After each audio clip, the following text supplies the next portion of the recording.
Assalamualaikum warahmatullahi wabarakatuh. Baiklah, pada siang kali ini kami berada di tempat Bu Atis yang punya Optik Zaki.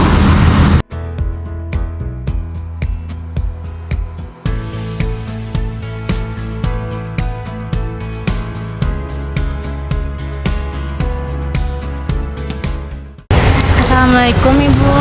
Waalaikumsalam warahmatullahi wabarakatuh. Kami izin wawancara untuk tugas dari Al-Islam dari kampus kami. Kalau boleh tahu Ibu namanya siapa Bu? Siatis Elia, dipanggil Ibu Atis. Ibu Atis. Oke. Ibu dengar-dengar Ibu yang memiliki owner optik ini. Iya, alhamdulillah ya. Alhamdulillah. Kalau boleh tahu, Ibu sebagai owner dari optik ini, apa moto dan prinsip Ibu selama menjalankan usaha optik ini, Bu? Dalam menjalankan usaha, yang pasti pertama sabar. Ya, sabar, karena setiap usaha itu tidak ada langsung akan sampai di puncak. Ya. Nah, itu moto kami, dan terus berusaha semampu kita dan menyerahkan kepada Allah hasilnya. Itu moto kita. Kita tidak gampang menyerah ya, Sabrina ya. Ya. Untuk meraih kesuksesan ini kan Bu, pasti banyak yang gagal di jalannya. Mungkin emang bukan itu tujuannya kan Bu. Lalu bagaimana Ibu yang alhamdulillah sukses di tahap ini? Bagaimana dengan tanggapan Ibu? Ya, alhamdulillah. Memang untuk sampai di tahap ini memang memerlukan perjuangan yang sangat panjang ya. Memang tidak langsung kita bisa menerima hasil yang seperti kita harapkan ya. Tapi kalau kami berprinsip bahwa kita gagal yang pertama, itu belum tentu kita tidak akan bisa. Jadi gagal pertama, kedua, ketiga, keempat itu biasa ya. Bahkan dari kegagalan itu insya Allah kita akan mendapatkan keberhasilan. Jadi kalau kami kuncinya pertama, dulunya itu memang masih sangat kecil sekali ya, dan bisa dikatakan belum untuk mencukupi kehidupan kita saja juga mungkin belum cukup ya. Tapi alhamdulillah kita yakin dengan usaha kita, dan yakin bahwa kita memang di jalan, memang usaha kita ini memang tidak ada masalah dan memang diridai Allah. Alhamdulillah dimudahkan Allah sampai di titik ini. Untuk optiknya sendiri Bu, apakah ada rencana untuk membuka cabang di tempat lain gitu, atau rencana ke depannya? Iya, alhamdulillah kita juga sudah mempunyai cabang ya, alhamdulillah ya. Nah, dan kalau rencana untuk kedepannya ya pasti insya Allah kalau Allah izinkan kita ingin buka cabang lagi. Kalau boleh tahu tuh Bu, cabangnya ada di mana aja? Kita cabangnya masih dari Pekanbaru dan juga dari Sumbar. Apa Ibu memiliki mimpi-mimpi lain, atau ada mimpi sebenarnya yang belum dicapai, atau mungkin cita-cita yang sebenarnya yang mungkin memang bukan takdirnya, atau memang ini? Iya, pasti ya. Kita dari kecilnya pasti punya cita-cita ya. Cita-cita, tapi kalau menurut Ana bukannya tidak tercapai ya, setengah tercapai. Mungkin tujuannya maksud dulu Ana bercita-cita pengen jadi dokter ya. Masya Allah. Ya, pengen cita-cita jadi dokter, tapi mungkin dokter dalam arti kata dokter ya. Nah, tapi Allah takdirkan Ana di usaha optik ini, tapi tetap ada juga dalam bidang refraksi, pemeriksaan. Makanya Ana menganggap itu cita-cita yang alhamdulillah Allah gabungkan dalam bentuk usaha yang lain. Jadi di optik ini kami juga memeriksa mata khususnya gitu ya.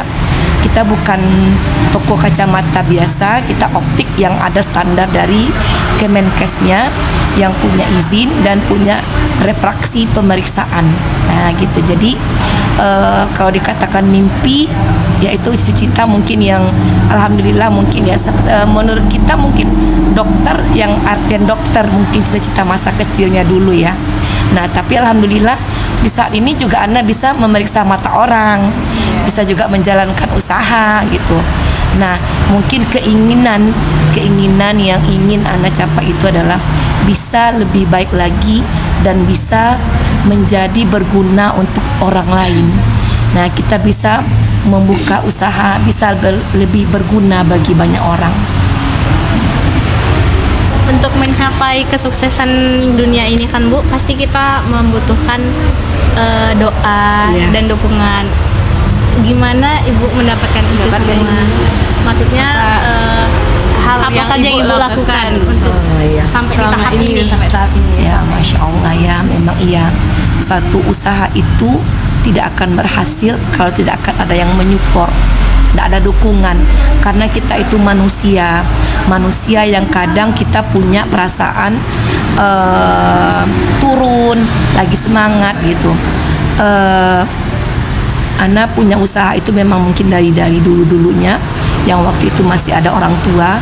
Pertama kali yang menyupport itu adalah orang tua dan doa orang tua, terkhusus adalah doa seorang ibu. Di saat Ana yang tidak ada punya pembeli satu orang pun, Ana pasti akan menelpon ibu Ana dan Ana akan menyampaikan, tolong doakan saya. Itu pasti ya. Dan di saat orang tua tidak ada, di samping suami ya pasti suami. Nah jadi memang itu yang mendukung saya, suami. Dan terkadang lagi setelah alhamdulillah Allah kurniakan anak juga, anak tetap minta doa sama anak, karena kita tidak tahu doa siapa yang Allah kabulkan. Jadi itulah yang mensupport anak adalah orang-orang keluarga dan juga teman-teman yang selalu mensupport anak. Amalan ya. Jadi Ibu kan mana tahu Ibu punya amalan-amalan yang Ibu lakukan, tahajud atau salat duha atau salat sunnah lainnya. Salat tasbih mungkin. Iya ada.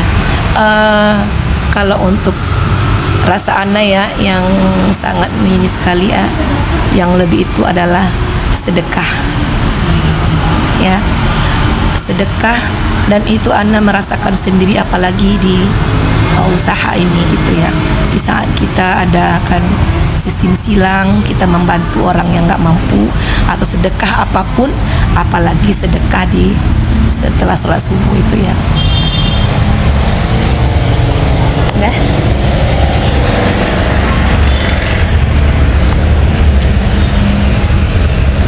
Untuk menyikapi amalan-amalan seperti itu kan Bu, pasti kadang kita pernah merasa menyerah. Kadang kayak kalau misalnya lagi sepi, Ibu mungkin merasa sedih, apa yang Ibu lakukan? Ya itu pasti. Kita orang Islam punya satu ya. Pertama itu memang kita doa, dan yang kedua kita percaya kepada Allah bahwa takdir itu pasti ada. Di saat saya merasakan titik dalam misalnya tidak sesuai dengan harapan saya, itu pasti ada. Tapi saya kembalikan lagi kepada Allah bahwa saya di dunia ini hanya menjalani. Saya tidak bisa berbuat yang sesuai keinginan saya, tapi saya berbuat sesuai yang diinginkan Allah. Dan saya di dunia ini hanya menjalani aja. Jadi kalau dikatakan sukses mungkin di mata orang, bagi saya biasa aja. Ya, kadang orang menilai kita itu hanya dari segi dunia, dari segi harta. Mungkin orang menilai kita bisa pergi haji berulang-ulang, kita bisa pergi umroh berulang-ulang, kita bisa memiliki toko begitu banyak. Itu mungkin sukses di mata orang, tapi itu sebenarnya tidak. Jadi kalau di saat saya memang ada sesuatu yang tidak sesuai dengan yang saya inginkan, saya kembalikan ke Allah bahwa memang dalam catatan hidup saya memang harus ada ini yang saya lalui. Makasih Bu untuk penutupannya. Akhirnya mungkin motivasi kami yang masih mengejar cita-cita, atau memang nanti mungkin di jalannya ada kendala untuk meraihnya gitu. Cuma satu ya, dengan yang apa yang saya sampaikan tadi, bukan berarti kita pasrah, bukan berarti kita oh ini catatan apa tidak, yang coba dibaca. Kalau saya yang memotivasi saya juga, saya suka membaca biografi ya, karena dulu waktu saya kecil saya pernah membaca buku, kalau ingin menjadi orang sukses bacalah buku biografi orang sukses. Saat itu saya belum mengenal, karena mungkin orang tua saya belum memasukkan saya sekolah agama. Yang saya baca itu adalah tokoh-tokoh nasional, terus orang-orang terkaya di Indonesia. Memang saya baca, dan saya baca juga memang seperti setelah saya hijrah, setelah saya lebih mendalami agama Islam, saya membaca buku Siti Khadijah, Aisyah, bagaimana mereka berusaha, berjuang gitu ya. Jadi sebetulnya kalau saya boleh menyarankan kepada yang muda-muda ini ya, jangan lupa membaca biografi orang-orang yang sukses. Salah satunya juga mungkin sahabat-sahabat Nabi. Kadang ada, kita tidak tahu kapan Allah memberikan rasa ingin untuk kita itu lebih semangat melewati apa. Terkadang kita ada dengan membaca buku, mendengar cerita sahabat, mendengar cerita dari orang tua. Nah itu yang membuat kita akan termotivasi. Jadi saran saya, perbanyak baca buku ya, dan insya Allah kita pasti akan termotivasi dengan itu. Baik Bu, terima kasih. kasih Maaf atas- mengganggu waktu istirahatnya.